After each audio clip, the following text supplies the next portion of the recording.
Hello and welcome to United Report. This is your home for all the latest Manchester United news, match updates, transfer stories, and in-depth analysis. Stay connected and never miss a moment. Subscribe now to stay ahead with everything happening at Old Trafford. Rasmus Højlund has dismissed claims that Europa League glory can save Manchester United's season after agreeing with Roy Keane. The Red Devils have endured a woeful campaign this term, with the arrival of Ruben Amorim failing to arrest their slide. They sit 13th in the Premier League table with just 7 games remaining, having lost more matches than they've won this season. Despite their rotten league form, United still have a chance to seal a Champions League spot. That will only happen should they win the Europa League this term, with a clash against French side Lyon to come on Thursday. Asked if the season could be saved with the trophy, Hojlund disagreed, claiming that success is the minimum that is expected at Old Trafford. Speaking to Danish outlet PL Bold, the striker said, "If we don't win the trophy Europa League, I won't say it's been a successful European season, because that's what we're after. I don't like the word save. It means that you forget a little bit about everything else that has happened. It can provide a foundation for next season if we can put some games together." Away from current United stars, a host of former players have also given their verdicts on the remainder of the campaign. And ex-captain Keane believes that even Europa League glory would not make the season a success. "Not that trophy, no," said Keane, speaking on the Stick to Football podcast, brought to you by Sky Bet. "Not for Manchester United, maybe for other teams winning that trophy. There is a plus to it, because it'll get them into the Champions League, but the trophy and that competition shouldn't be enough for United. Absolutely not." Gary Neville also gave his verdict on that claim and disagreed with Keane. He replied, "The reason I'd say it'll be successful is because United couldn't win the league this season. We knew that right from the start. So they could only win 3 trophies, the FA Cup, League Cup, and the Europa League. If they won one of them, I'd say that's successful. There is a big, but they've sacked a manager and are 13th in the league, and that's bad." United travel to France for the first leg of their clash with Lyon on Thursday evening ahead of the second leg at Old Trafford next week. Ruben Amorim's side already know their semi-final opponents should they progress, with Rangers or Athletic Bilbao lying in wait. The Red Devils could face Premier League rivals Tottenham in the final should they go that far. The North London side take on Eintracht Frankfurt, with Bobo Glimt's clash with Lazio rounding off the quarter-final schedule.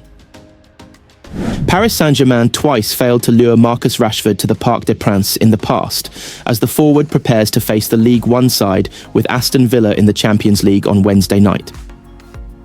The England star has been strongly linked with the French club during his time with Manchester United, but a move failed to materialise.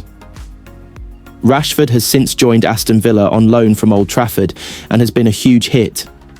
The 27-year-old has 3 goals and 4 assists since linking up with Unai Emery's men, and can now look forward to a Champions League quarter-final tie. However, Rashford could be playing for the French Giants if they had got their way after being linked with the forward many times in the past. Their interest dates back to 2022, when it emerged they were willing to hand the England international a lucrative contract worth an incredible £400,000 a week after scoring 30 goals that season.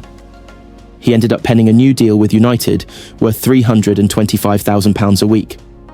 Then in March 2024, as revealed by Mirror Football, PSG were said to be confident they could take advantage of Rashford's uncertainty at Old Trafford after struggling in the 2023-24 season and were plotting a £75 million opening bid. Luis Enrique's men were seeking to replace the outgoing Kylian Mbappe and needed a reliable forward who could guarantee them goals, and the man himself even endorsed a move for Rashford. Mbappe hailed Rashford's quality after he netted a coolly taken against PSG for Manchester United in 2019. He also scored twice against them the following year. When you take a penalty in that situation, how much practice you have put on the training ground doesn't matter, Mbappe said after the first encounter in 2019. "It's about confidence," added the Frenchman. "He's a player who plays with so much confidence. He's one of the most dangerous forward players in England. Paul Pogba has spoken about how special he is, and he doesn't talk about players in such a way often."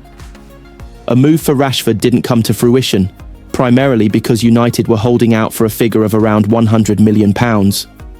PSG didn't end up signing any forward player to replace Mbappe in the end last summer, as they stuck with Ousmane Dembele, Bradley Barcola, Goncalo Ramos, Lee Kang-in and youngster Desire Doué. But the club did add another dangerous forward to their squad in January after the arrival of Napoli's Ivica Kvaratskhelia for a fee of around £70 million, around the same price they were initially willing to spend on Rashford. Manchester United are set to revamp their squad in the summer, with several players expected to depart when their contracts expire. Christian Eriksen has admitted he is likely to leave Old Trafford at the end of the season, having not had any contact about an extension. "I haven't been told anything, and since I haven't, I assume the collaboration will end," he told TV2 recently. "That's how I interpret it. Everyone knows my contract is expiring, so I expect there's only one way this will go. I haven't thought much about it. In my mind, I'm prepared to find something new. What that will be, I haven't decided yet. I don't have anything specific that I really want to try, so I'll see what comes along and what fits me and my family." Victor Lindelof has also said no talks have been had about his future and admitted he doesn't know what will happen. Johnny Evans and Tom Heaton are also out of contract in the summer, but a report from the Daily Mail claims that the pair could remain at United as coaches. It is claimed that both Evans and Heaton could follow in the footsteps of Phil Jones, who has been working with the academy players at Carrington since he retired from football in 2024. "It's been great with Phil. He is with us weekly," United's under-18s boss Adam Lawrence told the Manchester Evening News of Jones's impact. "He spends time with the under-14s and under-18s as well, so he gets to experience like the different age groups of the academy. But for us, he's been great. He's obviously from the club in terms of his background and what he's done here, and I think as well for the players to not just learn from him in terms of the areas of his game and his knowledge, but also some of the off-the-field stuff and what they're going through, whether it be team selection, how you prepare for games, diet, nutrition. Myself and Colin, Little, have really appreciated him being involved in the programme, and he's added some real value in a different way. Hopefully, we've given him the opportunity to start coaching on the field with players. I know he's been of massive value and he'll continue to do that as well." Jones is currently taking the UEFA Pro Licence coaching course and eventually hopes to become a manager. "I don't think you can be just a head coach and I don't think you can be just a manager," he recently told ESPN. "I've seen managers be tremendous managers, but not so much on the grass and they've fallen short. And I've seen it the other way where they've been terrific head coaches but not quite have the understanding of the players and the management. In this day and age, you have to be both, and you have to have a good understanding of both. It's about managing players and managing people and managing egos. I'm not naive enough to think that I'm going to become a head coach or a manager in the next 2 or 3 years. I understand that now I'm on the other side of the ladder, where I've got to work myself up and build myself up. But I'm absolutely ready to do that. When I visualize and I try to manifest where I want to be in 5 years' time, I want to be the guy taking the team.